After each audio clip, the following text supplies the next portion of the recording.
और अब बात करते हैं राजधानी भोपाल की, जहां पर सीएम आवास पर वैदिक घड़ी का लोकार्पण हुआ है। विक्रमादित्य वैदिक घड़ी का लोकार्पण खुद सीएम ने किया। इस दौरान एक कार्यक्रम का भी आयोजन किया गया, जिसमें बढ़ चढ़कर युवाओं ने भी भाग लिया। युवाओं के साथ सीएम ने संवाद किया। बाइक रैली का आयोजन किया गया। शौर्य स्मारक से लेकर श्यामला हिल्स थाने तक बाइक रैली निकाली गई। युवाओं को शौर्य स्मारक से लेकर श्यामला हिल्स थाने तक हेलमेट लगाकर बाइक रैली निकालने के लिए कहा गया था। ऐसे में बाइक रैली निकालकर एक संदेश देने की कोशिश हुई और इसमें खुद सीएम मोहन यादव भी शामिल हुए।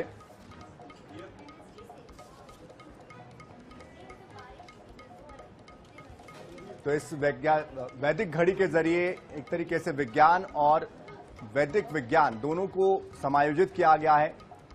इसमें लगभग 180 भाषाओं के तहत जानकारियां सामने आती है और साथ ही कईयों सालों तक का जो कैलेंडर है, चाहे वो पुराना हो नया हो, जिस तरह से हमारे शास्त्र वेद जो कहते हैं बताते हैं तिथियां, उसके अनुसार ये समय बताती है, मुहूर्त बताती है। तो ये जो घड़ी है ये आज के समय में भी प्रासंगिक है और बहुत सटीक है और इसलिए भी इसका महत्व और बढ़ जाता है।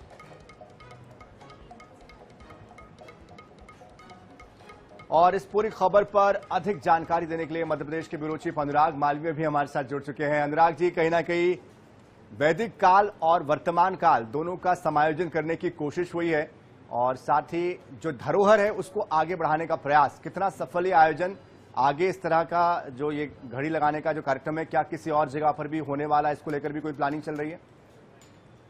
देखिए, निश्चित रूप से बहुत महत्वपूर्ण है और कई लिहाज से इसलिए महत्वपूर्ण है क्योंकि मुख्यमंत्री ने जो पहल की है वो एक बड़ा संदेश देती है। क्योंकि हमने आज ही जो कई युवाओं से बात की, वो कहीं ना कहीं अपनी संस्कृति से दूर हो रहे हैं।